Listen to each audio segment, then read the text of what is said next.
Alrighty. I guess we'll go ahead and get going. I'm getting a thumbs up, just so we don't run long. And then I'm sure people will trickle in. So hopefully you're in the right spot. This is automation and open source. So I'm just going to go ahead and jump right on in.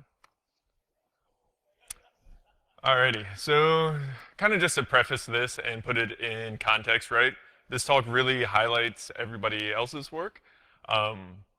This really isn't anything that I've done, right? This is me kind of showing off what others have done and kind of showing how you can achieve like tangible results with it.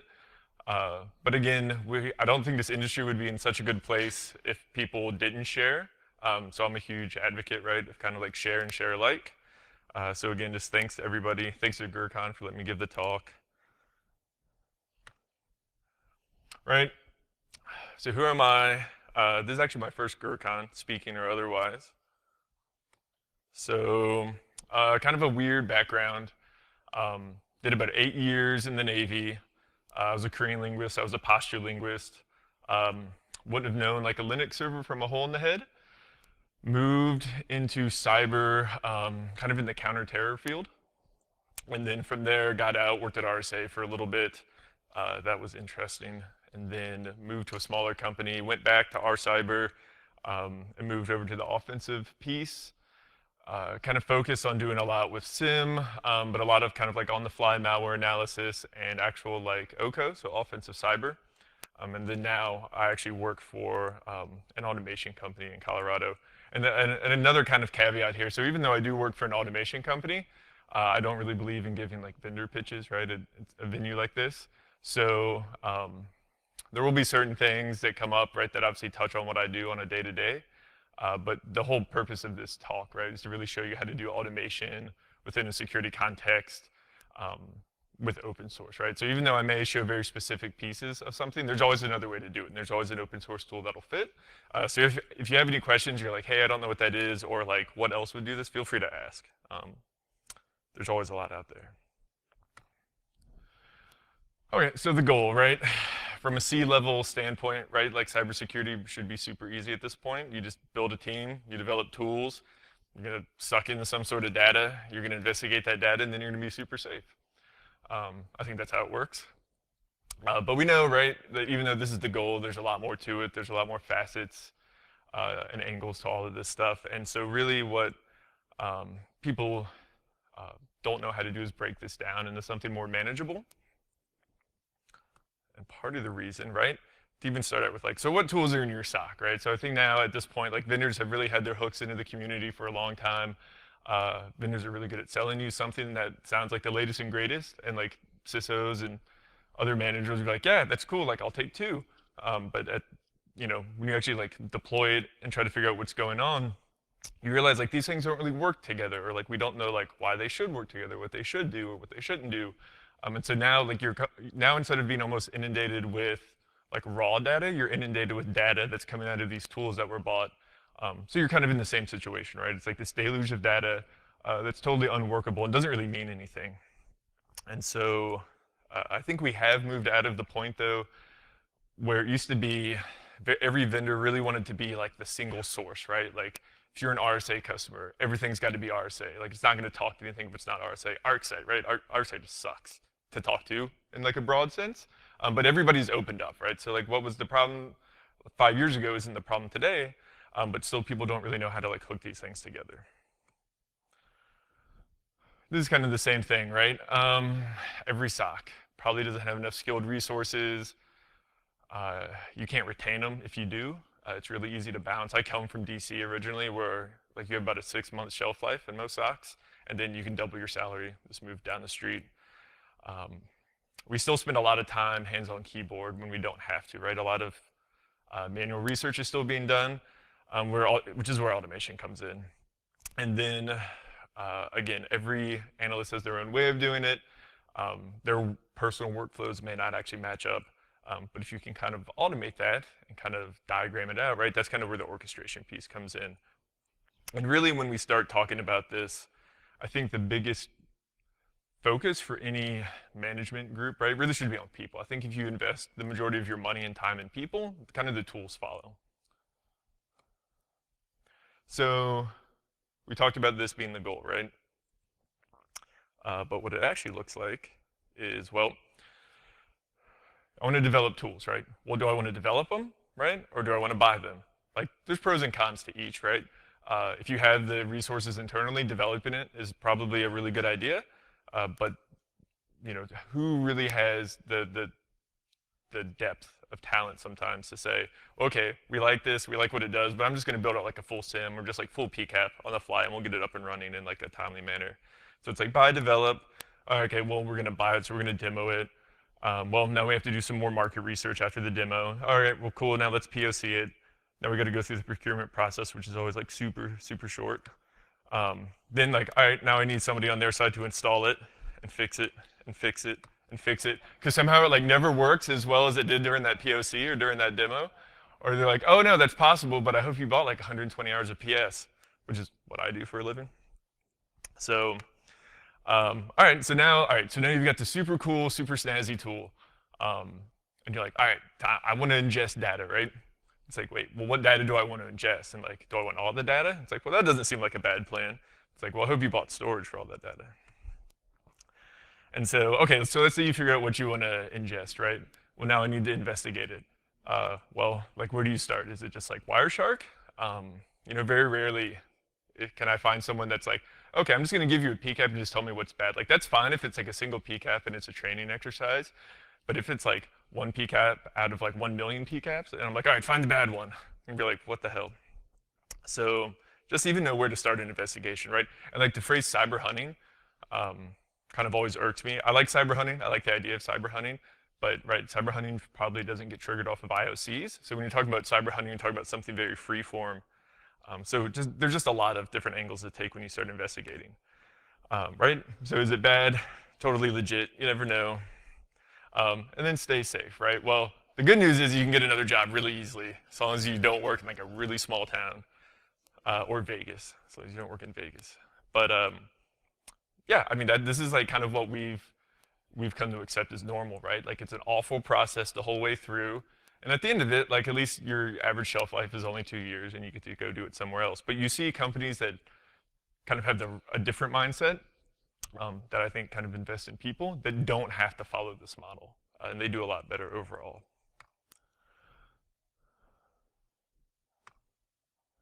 Okay, so now after my spiel, right? So like who cares about this? Like does anybody really care that we need to change things? And we always get up here and we kind of talk about like, okay, you could do it this way, or this way, or you could do it differently. But I didn't want to just come up here and say, and give you all these great ideas and kind of, but no solutions, right? No tangible solutions. So the idea, right, is that if you work in this industry or you manage a team, you manage, an entire department, you should care, right? Even if you're the analyst, you should care that you're kind of doing the best with what you have. Because every CISO in the world thinks that this is their SOC or this is what their SOC wants, right? And if you're actually in the SOC, then this is your day-to-day. And I say this also coming from an MSS background, which was eye-opening, to say the least. Okay, so we'll go back to the kind of the model, right? Those 4 bubbles. But really, this is how it should kind of be broken down. Instead of just develop tools, right? Well, kind of if you start that, and you can kind of work this from top down. That's not really how I envisioned it, but I think it works that way. You want to invest in people, right? If you're bringing in good people, good talent that mentors each other, right? And they kind of force each other to learn and kind of push each other forward, then most of these problems are going to solve themselves, right? When you enable people, all the kind of just like BS that's in there works itself out. You also want to define an end state, right? What does right look like? And then you need to kind of work backwards. If you don't know what a safe network looks like, then you're not going to know how to get there if you're just buying tools. You have to determine your weaknesses. People don't kind of reflect on their own networks a lot, and said, a lot of executives don't want to hear, well, like this isn't patched, or this is still a vector, or this is an old system and we might need to kind of end of life. But if you know those, then you don't have to wait for the attackers to kind of tell you that. And then after that, then you can create the tool set. You can buy, you can develop, you can figure out what works best, right? Then instead of just investigating and ingesting data, investigating, right? Ingest data, investigate, remediate, and then I have something like something tangible of essentially like go back, patch, move that system, right? Do something where it's no longer kind of a vulnerability, or at least be aware of it, right? And so that's not really like a single stage. It's like you're done, you can move on. That's more like a circle, right? It's a constant process. Um, and then in tandem, down at the bottom, red team.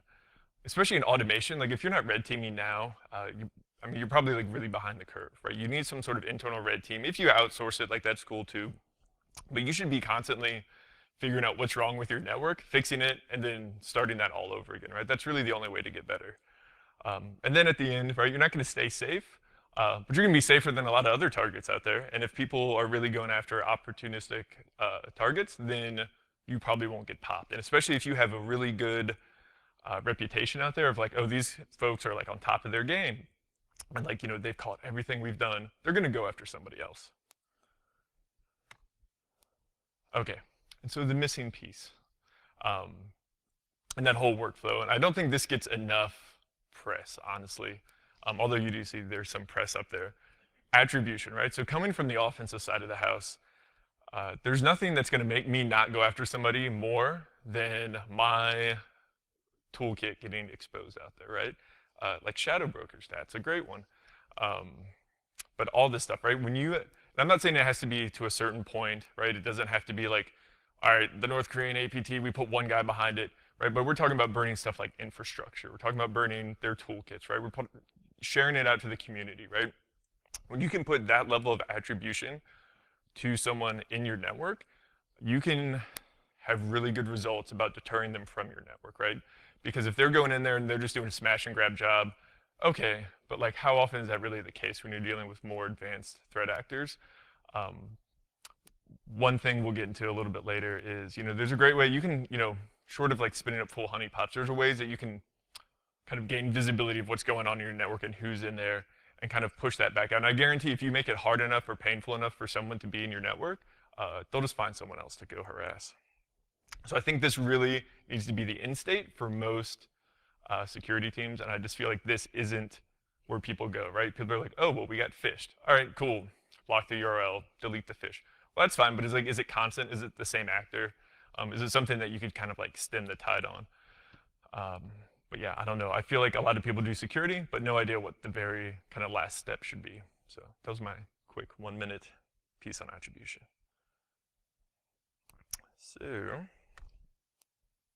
Okay, so now we're actually going to start.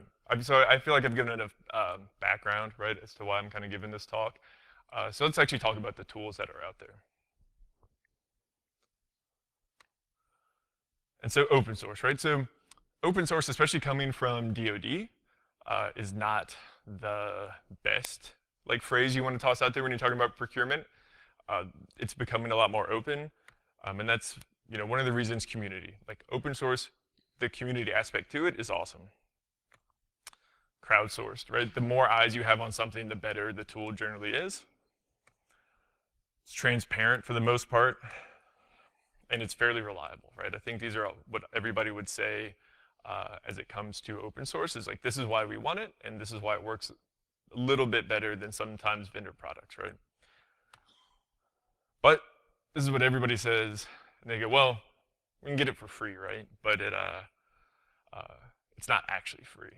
It's, you know, it requires maintenance. It requires something like, so it's free. It's like the old phrase, it's free as in kittens, not free as in beer. Like, I will give you a cat, but like you have to feed the cat, right? Like, where beer, it's not the case, like, right? You enjoy it once and it's done, but like, no, it requires upkeep after the fact. And so it can be kind of a hard sell, right? Sometimes, especially if you don't have the people in your organization to kind of maintain that. And so what is automation? This one I feel like grows every time I give this talk. I'm not really sure what automation is anymore.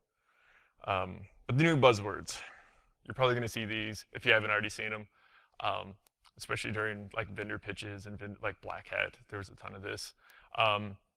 SAO, I think SAO is kind of the dominating one, security automation and orchestration, and sometimes the R is in there because then they can say SOAR, which, I mean, yeah. So, but it's one of those versions. I think Gartner is now SOAR. But this is kind of what people talk about when they talk about automation. There's various levels of automation in things like, I don't know, like logarithm says they have automation, right? RSA says they have automation. But like automated small chunks really isn't automation, right? That's not kind of what I'm talking about. I'm talking more end-to-end type automation. Next-gen automation? Absolutely not. I hate anything with the word next-gen in it. And I think internally, we might actually be using that now. So I almost winged a mouse at one of our sales engineers when I heard him say that on the phone. But I mean, if you want to sell something, just put the word next-gen in front of it. Okay, so we talk about automation. What do you automate, right? So the first thing I always say is like, well, what do you do too much of? If you ever go to a vendor conference, right, the first thing they're going to show you during a demo is phishing. It's always phishing. One, phishing is kind of easy to show, right, and most of us have to deal with it, right? Suck in an email, parse it out, score it, do whatever. It's a pretty good use case for automation, though, because phishing is just a time sink for analysts. It takes forever, right? If you have like an inbox that users forward, potential phishing emails to, even if it's like 100 a day, that's a lot to go through. So if you could automate it, right, then that's just time to save. Specifically because like 99.9% of those are going to be like spam that they got at some conference, or it's going to be like corporate comms. It's going to be some like internal email. Like very, very rarely is it like a targeted type of like phishing campaign. So anything you do too much of, we even say this for stuff like onboarding, offboarding employees. It's huge, right? It's just time consuming. And then the piece I tend to focus on, what's time critical, right? So when you're talking about, from a security standpoint, like really what are the time critical pieces? Well, like I think everybody would agree, like the most time critical thing you can do is do some sort of evidence collection, right? Some sort of triage of a box before the attacker burns off. So like watching it from the defensive side now, I think we're now in the era, right? If someone gets into your network, they're generally not going to write to disk. If they do, it's going to be like on a perimeter device if they know what they're doing. They're going to sit on like a router on the outside. They're going to live in memory. And when they're done, they're just going to burn off. And then you're going to have a really hard time finding any sort of evidence. So to me, that's time critical. If you can get a SIM alert, how many people can really get on that box to triage that alert within a minute, right? Like almost nobody, right? Like I don't sit at a desk all day and just wait for a SIM alert to come in. Then I'm like, oh, we got one. I'm just going to go in there and like do a real quick down and dirty, like clearing of this box. So when we talk about automation, things like, all right, we got an alert, pull a netstat, pull a process list, pull an arc cache, pull a, get injected thread, if you've never used that. I know there's a newer version of it. It's awesome. It's a script that looks for hollow processes, which I think I actually have worked in the demo. And so I think I'm going to remove this third one because it really should kind of just go in a circle. But you should automate stuff that adds tangible value, right? We're in an industry that's really tough because a lot of times you get sold stuff or you have to pitch stuff, like even just internally, that the return on investment seems almost like non-tangible, right? So if you're an MSS, if you're just an internal security team, and I've spent my whole month, cyber hunting, and I haven't found anything. Well, what does that mean? Does that mean I suck at my job? Like probably, but I mean, it could mean that your system's safe. But if you can actually put time and tangible metrics, cost saving, time saving, stuff like that around automation, it doesn't really matter what the end state was. It's better if you're catching stuff than if you're not catching stuff. But if you're able to put some sort of tangible metric around these things, right, then at least you can show the return on investment to your bosses. Okay, so now a couple examples of actual tools that I've used. And yeah, I would love to meet. I don't think I've met anybody on here except for a couple of guys from PowerShell Mafia. So if you're out there and I mention your name, I'd love to meet you afterwards because I've been stealing your stuff for years, or using your stuff for years. Detection Lab by Chris Long, right? Pretty sure. Yeah. So anyone that hadn't used Detection Lab, on-demand kind of domain environment, right? He uses Vagrant and Packer. Real quick, you have something to test out, spin it up, takes like 20 minutes, and you have a full lab AD environment. Really cool, right? Not the hardest thing in the world to do manually, Super time consuming though, right? If you have to spin up 4 or 5 boxes every time you want to test something out. So again, those tangible metrics, right? I saved 20 minutes today, save 20 minutes tomorrow, stuff like that. I think this one might be a little old now. I love Empire. I love all the PowerShell post-exploitation stuff, not only because of the red teaming aspect to it, but because of the differ aspect to it. It's essentially the same thing, right? It just depends on when you use it. But again, using Ansible, spinning up a Empire infrastructure, which now they have the GUI, so it's a little dated. Grigg, I live down the street from Grigg. I bug him all the time about this. He had the right idea, right? Grigg's at Logarithm, but he open sourced this tool that's essentially kind of what I talked about, right? Takes an email, parses it out, scores it. Obviously, since he's at Logarithm, it tends to do a little more logarithmy stuff than other open source tools would do. But it comes back, takes some sort of remediation actions. It's a really awesome tool. He's a super nice guy. Coalfire, again, more red teaming infrastructure. I won't go into all of these. Dumpster Fire. Dumpster Fire is awesome. I haven't played with it in a while. I don't know if they've made any updates or improvements.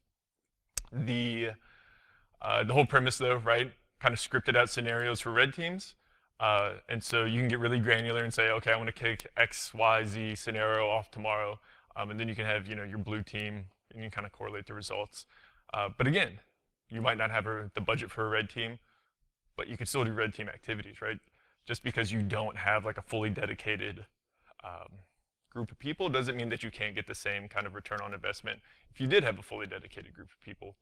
And it's really this kind of automation, right, that makes it possible. So Dumpster Fire was really cool. I think Softworks or Teamworks, one of the SOCOM incubators was actually using that for a little while. I saw them posted it on their Twitter. Incident response stuff, right? There's so many to name. I mean, this isn't even close anymore. I mean, Invoke IR, I just tossed one up there, right? But there's about 8 billion PowerShell differ tool frameworks now. I don't remember what the little one is, but the one in white is TimeSketch. I don't know if anyone's played with TimeSketch, probably not unless you're a differ person. But what it is it's Google's open sourced timelining for incident response, for forensics, right? So it's based off of what's the word, Plazo, I think. And so what you're able to do is you're able to take a disk image, toss it through, and you can automate the generation of these forensic timelines. Which again, like anyone that's had to do that manually, even just if it's like, well, I'm going through an Excel spreadsheet, it's awful, right? It takes forever to load that stuff up. If you automate it, right, that stuff can just be waiting for you.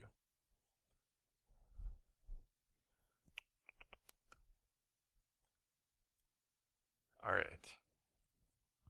So I kind of like this slide. I need to keep adding stuff more often than I do because this changes daily, right? So if someone said, all right, I have $500,000 for our security team to be spun up, well, I would say, well, spend as much of that as you can on people, right? Pay them well, and then make them build this, right? Not everything on here, but this is where I would start if I wanted to build like an open source SOC, which has been the topic of a lot of talks out there. But for SIMs, security onions, I think security onions kind of become the standard for open source SIMs and stuff that people have tried to build on. At the same time, Elastic has come a long way. Helk. Helk is awesome. I don't think they give a talk about it here, but they've been given a couple talks, and Helk is one of the coolest things. It takes a bit of configuration to get going though, right? But with some of the new stuff, and I forget what the newest integration is. It might be MITRE. Yeah, it might be MITRE with attack, which is, again, something everybody wants but doesn't really know what they want to do with it. They're like, oh, MITRE and attack. But they've worked it in a really cool way. So again, all of those are things you could use. Endpoint. All right, PowerShell, definitely like the poor man's endpoint. And if you allow PS remoting throughout your environment, then hey, like go hog wild. That doesn't seem necessarily like all the time the best idea. But if you log and you know what to look for, right, and you know how your commands are being issued, then it's not bad. OS query is great. Originally by Facebook, I believe, right? So it's great. It wraps the endpoints essentially as like a SQL database, and you can run SQL commands to pull back information. automation, right? Kind of the piece we were talking about here. Python's awesome for it, right? Then there's a little bit of a caveat there that says if you're having all this Python as your backend automation, then you're going to start getting these kind of unruly sets of scripts, and then you need to put some sort of build your own framework around it. Okay, I get that. Same with PowerShell. And in fact, yesterday, Dan Cow, I think it was, from Target, gave a talk that we could have totally done the talk together. His was just a shorter version of mine. And that's what he does, right? He has a lot of PowerShell scripts, and I think he even writes some that just do the native window calls. And that's what he did, is he kind of built this framework around a lot of PowerShell commands. Other stuff, Fido. Fido is old in terms of like open source. I think it's at least 3 or 4 years now. It was developed by Netflix, and I have no idea why it failed or why it didn't gain any traction. I've tried to reach out to the guy. I never heard back from him. I don't know if he works at Netflix anymore or not. But it seemed like a super cool open source idea, right? For automation, it was just an automation framework, a lot like what some people sell.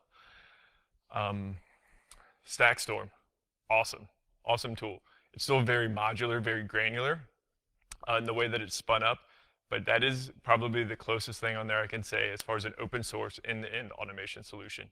If you really need automation, you have good talent, you have good people that can kind of double as developers, I totally recommend checking out Stackstorm. Turbine, that will be our open source tool eventually. It's almost done. Collide. Collide probably shouldn't be under pure automation. Collide wrote Fleet. Fleet is the GUI front-end management piece that they built for OS Query. So OS Query is great because you can deploy it out to all your endpoints and do these super cool searches. Collide, it just brings that together under one management pane.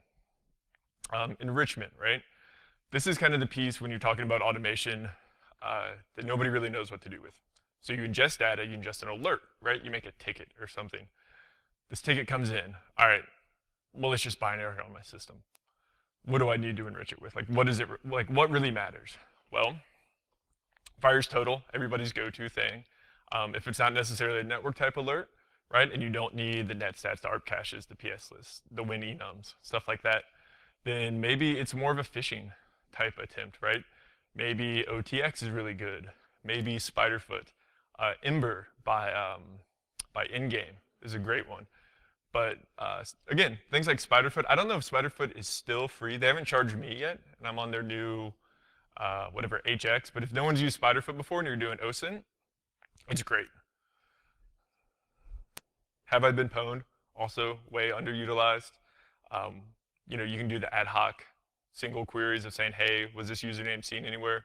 But if you have act as your web admin, right, for your domain, you can also get verified, and then they will send you an alert every time that someone with that domain, their creds pop, right, on a breach.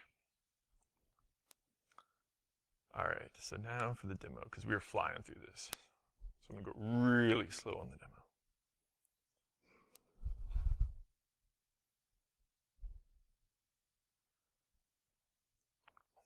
And so again, this is the product I work with all the time. If you like what you see, but you're like, dude, we're not going to pay for it, I mean, you're more than welcome to pay me. But again, you can do this in any of these products I just listed, right? So coming in, I have to look at this on the screen. So coming in as an analyst, right? Most of these automation capabilities have some sort of dashboarding. If not, you can tie it in pretty easily. And what you're able to see kind of right off the bat with everything being color-coded is just like severity, right? This is normal SOC stuff. This isn't anything fancy yet. And so from that, you're able to see, okay, cool, I had a critical alert, right? All the normal ticket management stuff is at the top. They're able to claim the ticket. They're able to see it's an endpoint alert. Now, how well, that is like really tiny.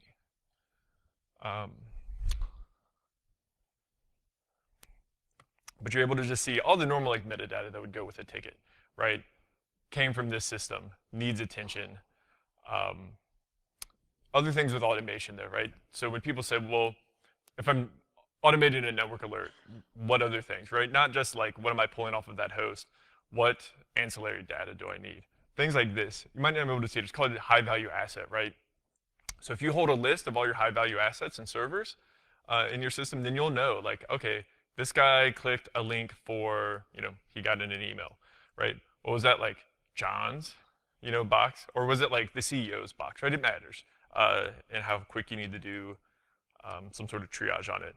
So you're able to automate that piece, like, just to know, really, like, have that idea, like, what was this thing?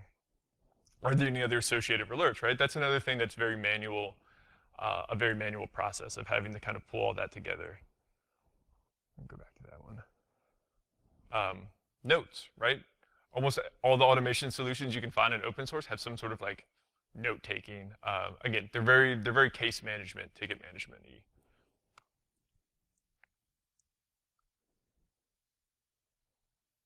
So as you go in, again, you're going to have some sort of the alarm info, the host, the source, the alarm type, the user, right? The file name, the domain. This is no more than just mapping the fields from wherever you're pulling in the alert. The alert body, right? You generally just want to toss in if it's Ceph, if it's syslog, whatever. You probably want the raw alert in there for the analyst. Threat intel, right? Some sort of content enrichment, ancillary searches, whatever. In this one, virus total, have I been pwned? People use, whatever they have. Oh, another great one, gray noise, if anyone's seen this one out there. I haven't seen their presence a lot at cons yet, but it's essentially a threat intel feed for the false positives that'll be hitting your network. It's really cool. And then attachments are attachments.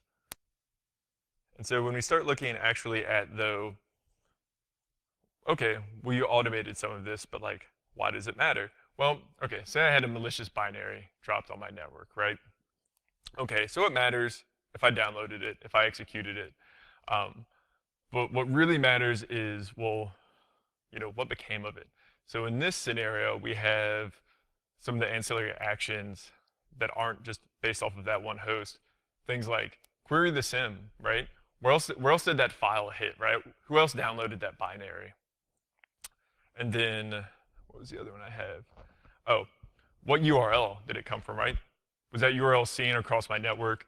Was it doing different stuff on different machines? Just wasn't related to that file. Because you don't know if you're hitting someone's actual like payload delivery node. Maybe you're seeing like their long haul. You just kind of don't know what you don't know. Lateral movement, right? This is one of the best ones, especially if you're going up against kind of a low-level target or maybe some newer red teamers. If you pop my box, you grab my creds, the first thing people are going to want to do is laterally move somewhere, right? So if you're able to automate the search, right? John's box got popped. Well, John was also logged in 12 other places. That's probably not normal, right? That's a really good indication of lateral movement. So now you can say, well, okay, now this investigation has moved from this one host. Looks like he's gone out here. Well, now we can do the same on these 12 hosts, right? Where else has he moved?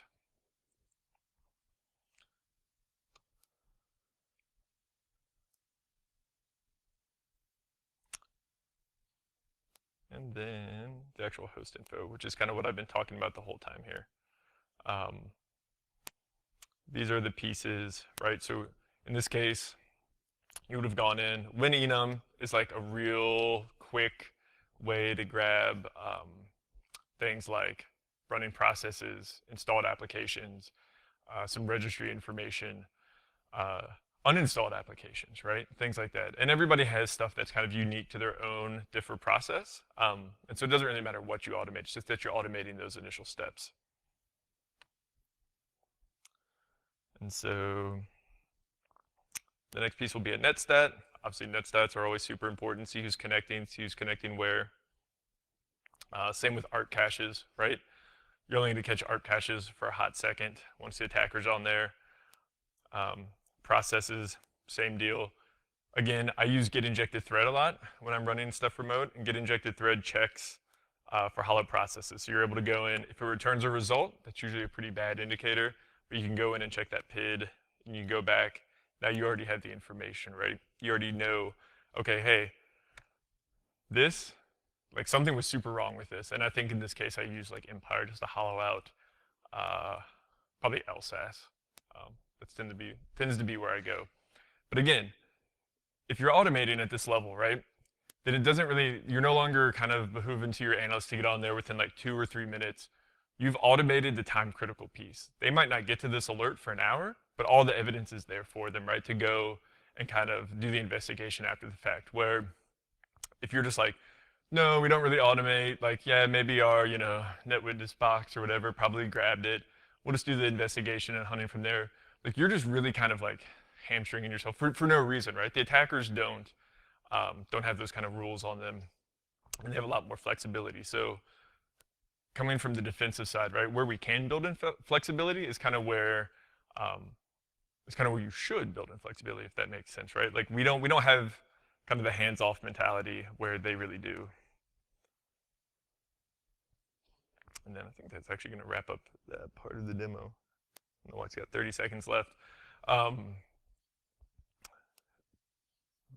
let this keep running in case it gets to something else.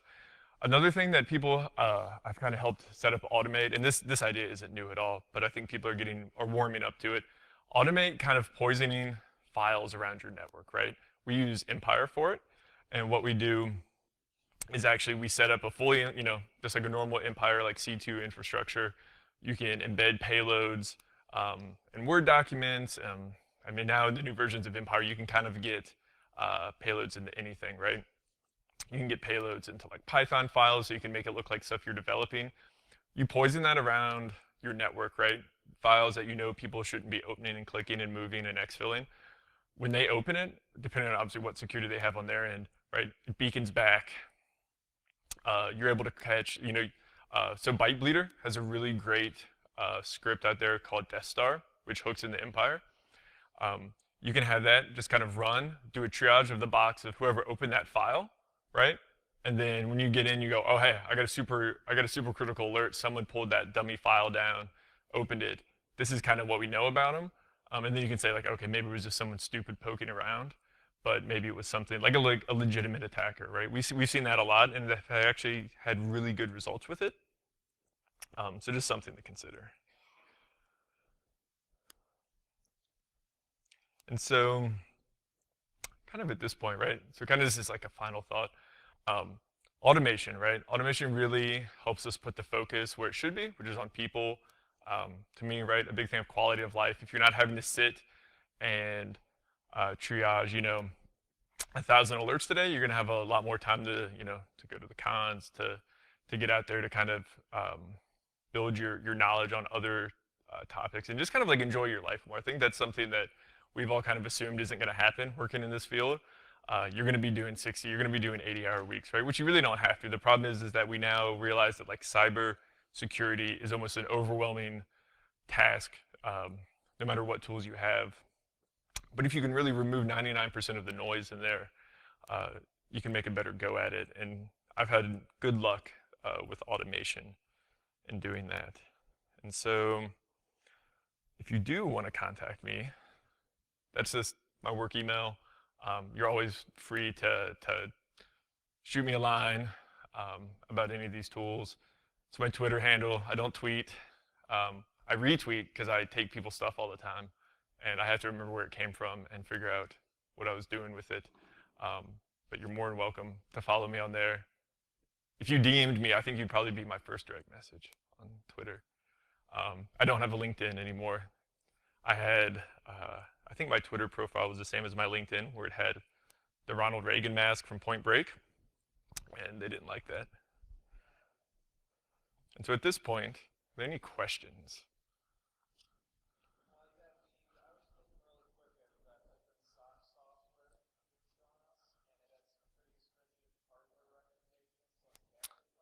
Yep.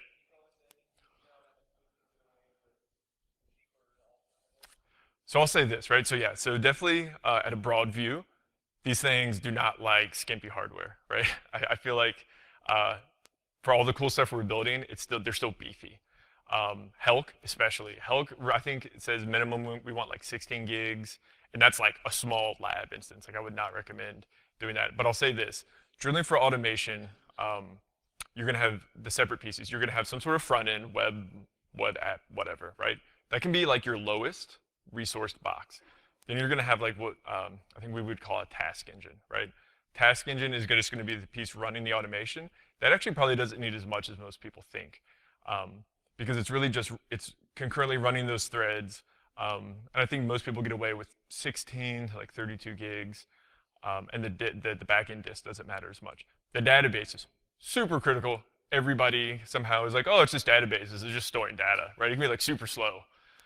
No, like you should go the other way. The fastest things you have possible, like and available, put it on the databases for sure. And I think if you scale like that, people have had way better luck. Whereas like sometimes we'll have this person be like, oh no, we gave like 128 gig RAM and it's like still super slow. It's like, well, yeah, it's like you might as well be running like tape in the background though on your databases. So I would say, yeah, I don't know of any I've seen that are like, I would say, oh yeah, they're super streamlined. They don't work well streamlined. I feel like, yeah, that's kind of the norm now, right? And then AWS doesn't help in the fact that like it's kind of expensive. But if you have on-prem stuff, it's a lot easier to kind of juggle those resources.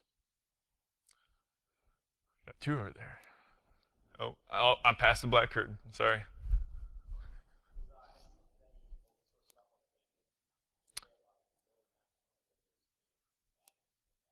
Sure. Yeah. I mean, I obviously know Phantom really well, right? They're a competitor of ours. But no, I like what they do for putting stuff out to the community for sure, right? I didn't know it was open source. I know they had a community edition, but in the same vein, I'm all about community editions too, right? If you can't get open source, but you can get a community edition that does 90% for you, that's still awesome. But no, I like what Phantom do. We're very similar, right? So um, again, and anybody that puts stuff out to the community, right? That's good by my book.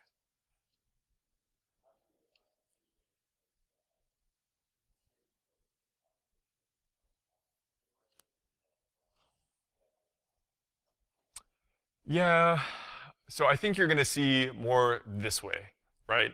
I think because of the way the space started, right? And it started with the Phantoms, it started with the Swimlanes, right? It started with the Demistos.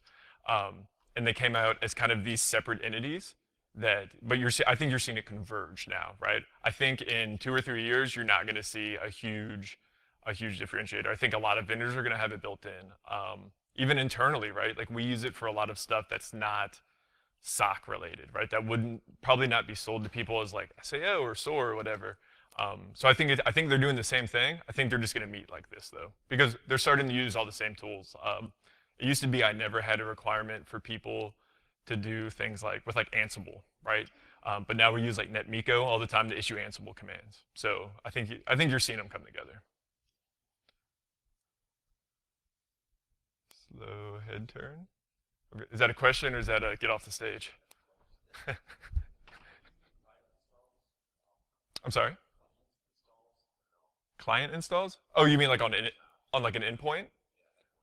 Um, oh yeah, OS query is. So those are, and that's why I actually use Fleet by Collide a lot when I do OS query because it'll manage those. You'll say, hey, push it out to these. You'll either say, I think you can do a push, but it also, when you spin up your whole management framework, it'll say, for Mac or for Linux or for Windows, here's the binary you need to drop on there, and then it'll just kind of like beacon home. I think that's the biggest one. Obviously, PowerShell, you don't really have to have like a client install per se. There's a lot of other stuff. Noah was really good. That was open source. It was no agent something. But yeah, I think OS query would be the closest on all of those that would have like a client endpoint. Hmm. Yep. And I will say like Fleet and I guess Collide in general has one of the best user communities. They have a great Slack channel. So one of the things I was trying to do was trying to automate the actual API calls because they have a really nice API on the back end. They don't tell you about it though, right? And so I think all these are making API calls. I can see like half of it. And so I just hit them up on Slack, and they were like, "Oh yeah, we'll just go and open DevTools. You need to look like it's nested down here." And I was like, "Oh, was this in your documentation?" They're like, "Oh no, we would never put that in our documentation." I was like, "Oh, okay." Um, but yeah, I mean, as far as like a really good free endpoint agent, OS Query, yeah, is awesome. And I think GitHub, right, or GitLab, someone uses it internally along with Facebook, and there's a bunch of other ones. Anyone else? I don't see any hands. Well, if you do have any questions, I'll be around for a little bit. I'll always talk over coffee or beer. And if not, feel free to reach out. So that's my talk. Thank you all very much.